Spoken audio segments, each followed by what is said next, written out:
আসসালামু আলাইকুম। আসার মিনি কিচেনে সকল বন্ধুদের স্বাগত জানিয়ে শুরু করছি। চায়ের সাথে এই পরোটাগুলো একবার খেয়ে দেখুন, খেতে এত ভালো লাগে যে খেয়ে পুরো অবাক হয়ে যাবেন। আর এই পরোটাগুলো বানানো কিন্তু খুবই সহজ, ঝটপট কয়েক মিনিটের মধ্যে তৈরি করে নিতে পারবেন।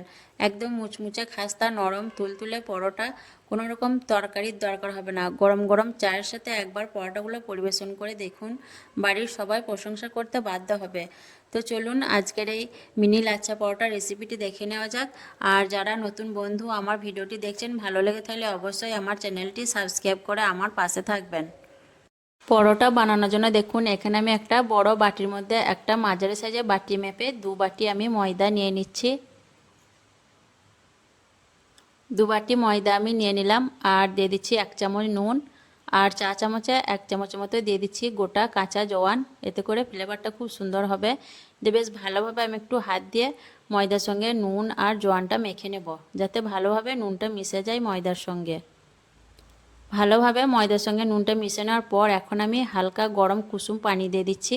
দিয়ে ময়দাটা বেশ ভালোভাবে মেখে নেব। আর ময়দাটা মাখার সময় অবশ্যই কিন্তু হালকা গরম কুসুম পানি ব্যবহার করবেন, তাহলে পরোটাগুলো খুবই নরম এবং খাস্তা তৈরি হবে। আর ময়দাটা বেশ ভালোভাবে মেখে নিতে হবে, একদম সফট একটা ডো তৈরি করে নিতে হবে। তো আমি অল্প অল্প করে পানি দিয়ে দেখুন ময়দাটাকে বেশ ভালোভাবে মেখে নিচ্ছি। ময়দাটা কিছুক্ষণ মেখে নেওয়ার পর দেখুন ময়দাটা আমি একদম নরম করে মেখে নিয়েছি। আর ময়দাটা এই পর্যায়ে দেখুন চিটচিটে ভাব আছে, দেখুন দেখেই বুঝতে পারছেন।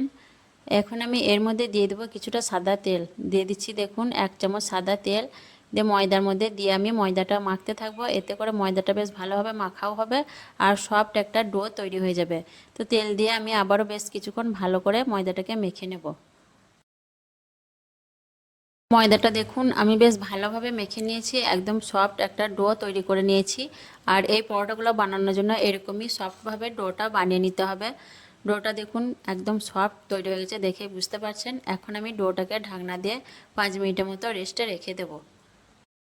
আর এখানে দেখুন একটা বাটির মধ্যে আমি নিয়ে নিচ্ছি ছোটো চামচে 3 চামচ সাদা তেল। আর দিয়ে দিচ্ছি চা চামচে 1 চামচ ভর্তি ভর্তি কর্নফ্লাওয়ার। দিয়ে আমি বেশ ভালোভাবে তেলের সঙ্গে কর্নফ্লাওয়ারটাকে মিশিয়ে নেব। আর এখানে চাইলে কর্নফ্লাওয়ারের বদলে আপনারা ময়দাও দিতে পারেন। দিয়ে বেশ ভালোভাবে কিন্তু মিশিয়ে নিতে হবে। একটু সময় নিয়ে বেশ ভালোভাবে দেখুন আমি মিশিয়ে নিচ্ছি। দেখুন আমি বেশ ভালোভাবে কিন্তু তেলের সঙ্গে কর্নফ্লাওয়ারটাকে মিশিয়ে নিয়েছি। একদম পাতলা একটা মিশ্রণ দেখুন তৈরি করে নিয়েছি। খুব গাঢ় করে আমি তৈরি করিনি, এরকম পাতলা একটা মিশ্রণ তৈরি করে নিতে হবে। এখন আমি এটাকে সাইডে রেখে দিচ্ছি। আর ততক্ষণে আটাটাও আমার দেখুন 5 মিনিট রেস্টে রাখা হয়ে গেছে। এখন ঢাকনা খুলে নিলাম। দিয়ে আমি একবার আটাটাকে বেশ ভালোভাবে একটু মথে নেব। আর আটাটা দেখুন কত সুন্দরভাবে সেট হয়ে গেছে, একদম নরম একটা ডো তৈরি হয়ে গেছে। আটাটাকে একটু ভালোভাবে আমি মথে নিচ্ছি। মথে নেওয়ার পর দেখুন আটাটা থেকে আমি ছোট ছোট সাইজ করে লেচি কেটে নেব। খুব বড় করে লেচিগুলো কাটবো না, আমি একটু ছোট করেই লেচিগুলোকে কেটে নিচ্ছি। দেখুন ঠিক এইরকম সাইজ করে আমি লেচিগুলোকে কেটে নেব। আবারও একটা লেচি আমি কেটে নিচ্ছি। দেখুন একই সাইজ আমি লেচিগুলোকে কেটে নিচ্ছি। আর এইভাবে করে আমি সবগুলো লেচিকে কেটে নিচ্ছি, তারপর আমি ফিরে আসছি।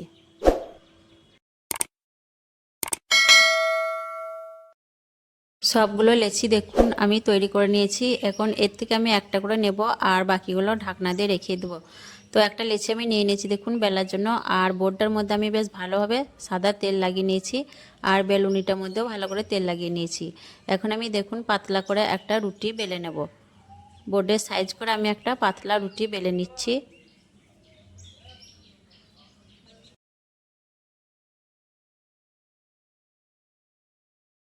তারপর দেখুন রুটিটা আমি বেশ বড় করে বেলে নিয়েছি। বোর্ডের সাইজে লম্বা আর চৌকোভাবে এইভাবে করে রুটিটাকে বেলে নিতে হবে। এখন আমি দেখুন একটা ছুরি নিয়েছি, দিয়ে রুটিটাকে কিভাবে কাটছি একটু দেখলেই বুঝতে পারবেন। রুটির 2 সাইড কিন্তু আমি কাটিনি, মাঝের অংশটাকে দেখুন কেটে নিচ্ছি সরু সরু করে। এইভাবে করে পুরো রুটিটাকেই কেটে নিতে হবে। আর এই পরোটাগুলো বানানো কিন্তু খুবই সহজ, যে কেউ বানিয়ে নিতে পারবেন। এভাবে করে দেখুন পুরো রুটিটাকে আমি সরু সরু অংশ করে কেটে নিচ্ছি। এইভাবে করে আপনারাও কেটে নেবেন। পুরো রুটিটাকে দেখুন আমি ছুরি দিয়ে একদম সরু সরু করে কেটে নিলাম। আমি একটু কাছে থেকে দেখিয়ে দিচ্ছি। দেখুন এইভাবে করে রুটিটাকে কেটে নিতে হবে। এখন আমি তেল আর কর্নফ্লাওয়ারের যে মিশ্রণটা তৈরি করে রেখেছিলাম সেটা ব্রাশ দিয়ে আমি লাগিয়ে নিচ্ছি। আর পুরো রুটিটাকে বেশ ভালোভাবে এই তেলের মিশ্রণটাকে লাগিয়ে নিতে হবে। রুটিটার মধ্যে ভালোভাবে তেল ব্রাশ করে নেওয়ার পর দেখুন কিভাবে আমি রুটিটাকে হাত দিয়ে গুটিয়ে নিচ্ছি। আর একটু খেয়াল করে দেখলে বুঝতে পারবেন রুটিটা কিন্তু আমি লম্বা দিক থেকে গুটিয়ে নিচ্ছি। এইভাবে করে হাত দিয়ে আস্তে আস্তে রুটিটাকে গুটিয়ে নিতে হবে। দেখুন ভালো করে দেখলে বুঝতে পারবেন আমি কিভাবে কাজটা করছি। আর এই কাজটা তৈরি করা কিন্তু খুবই সহজ।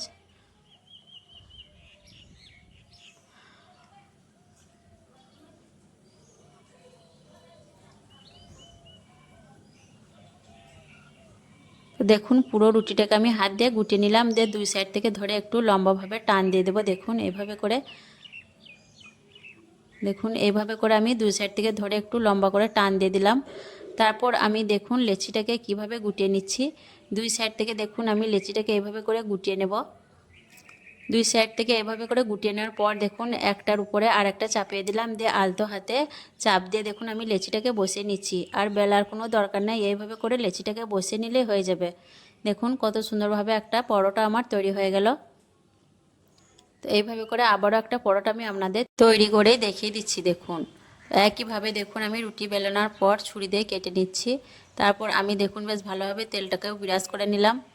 তেল ব্রাশ করে নেওয়ার পর আবার আমি হাত দিয়ে একইভাবে গুটিয়ে নিচ্ছি রুটিটাকে। এভাবে করে আপনারাও রুটিটাকে গুটিয়ে নেবেন।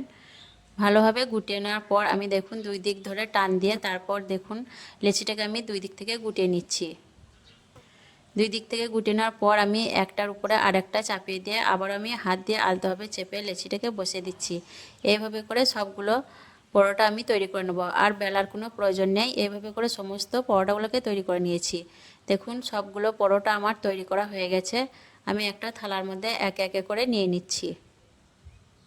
পরোটাগুলো ভাজার জন্য আমি গ্যাস অন করে একটা তাওয়া বসিয়ে দিয়েছি, দিয়ে তাওয়াটাকে বেশ ভালোভাবে গরম করে নেব। তাওয়াটাকে ভালো করে গরম করার পর আমি গ্যাসের ফ্লেমটাকে লোতে দিয়ে একে একে করে আমি পরোটাগুলোকে দিয়ে দিচ্ছি। আর এক ব্যাচে আমার যতগুলো পরোটা ধরবে ততগুলো আমি দিয়ে দিচ্ছি। এক ব্যাচে আমার দেখুন যতগুলো ধরেছে আমি দিয়ে দিলাম, দিয়ে ঢাকনা দিয়ে 5 মিনিটের মতো আমি লো ফ্লেমে হতে দেবো। 5 মিনিট পর আমি ফিরে এলাম, দিয়ে ঢাকনা খুলে নিচ্ছি। আর 5 মিনিট পর দেখুন পরোটাগুলো বেশ ভালোভাবে সেট হয়ে গেছে। এখন আমি এর মধ্যে দিয়ে দিচ্ছি সাদা তেল। 2 চামচ সাদা তেল আমি দিয়ে দিচ্ছি পরোটাগুলোর মধ্যে। দিয়ে আমি উল্টে পাল্টে একবার পরোটাগুলোকে পাল্টে নেব। আর পরোটাগুলো আমি এইভাবে উল্টে পাল্টে ভাজতে থাকবো। আর এই পর্যায়ে আমি গ্যাসের ফ্লেমটাকে মিডিয়ামে দিয়েছি। মিডিয়ামে রেখে এই পর্যায়ে পরোটাগুলোকে ভেজে নিতে হবে। হাই ফ্লেমে মোটেই ভাজতে যাবে না, তাহলে উপর দিকটা হয়ে যাবে আর ভিতরগুলো কাঁচা থেকে যাবে। মিডিয়াম ফ্লেমে দেখুন আমি উল্টে পাল্টে পরোটাগুলোকে ভেজে নিচ্ছি। আর পরোটাগুলোর মধ্যে দেখুন কত সুন্দর কালার আসতে শুরু করে দিয়েছে। পরোটাগুলো ভাজতে কিন্তু খুব বেশি সময় লাগে না, অল্প সময়ের মধ্যে ভাজা হয়ে যায়। আর পরোটাগুলো দেখুন ভাজতে ভাজতে লেয়ারগুলো ছাড়তে শুরু করে দিয়েছে। কিছুক্ষণ ভাজার পরেই এইভাবে করে লেয়ারগুলো যখন সম্পূর্ণ ছাড়তে শুরু করে দেবে তখন বুঝে নিতে হবে যে পরোটাগুলো বেশ ভালোভাবে ভাজা হয়ে গেছে। আমি কিন্তু আরও একটু কালার করে ভেজে নেব, আর লেয়ারগুলো তাহলে বেশ ভালোভাবে ছেড়ে যাবে। পরোটাগুলো দেখুন আমার বেশ ভালোভাবে ভাজা হয়ে গেছে। লেয়ারগুলো দেখুন খুব সুন্দরভাবে লেয়ারগুলো ছেড়ে দিয়েছে। এখন বুঝতে হবে যে পরোটাগুলো ভালোভাবে ভাজা হয়ে গেছে। এখন দেখুন প্রত্যেকটা লেয়ার কিন্তু খুব ভালোভাবে ছেড়ে গেছে। দেখুন সব পরোটাগুলো দেখুন একইভাবে লেয়ার তৈরি হয়েছে। আর ঠান্ডা হওয়ার পর এই লেয়ারগুলো আরও ভালোভাবে ছেড়ে দেবে। এখন আমি পরোটাগুলোকে তাওয়া থেকে তুলে নেব। আর মাশাআল্লাহ দেখুন দেখতে কতটা লোভনীয় লাগছে পরোটাগুলো। তো দেখুন একটা থালার মধ্যে একে একে আমি পরোটাগুলোকে তুলে নিচ্ছি। সবগুলো পরোটা আমার ভাজা হয়ে গেছে।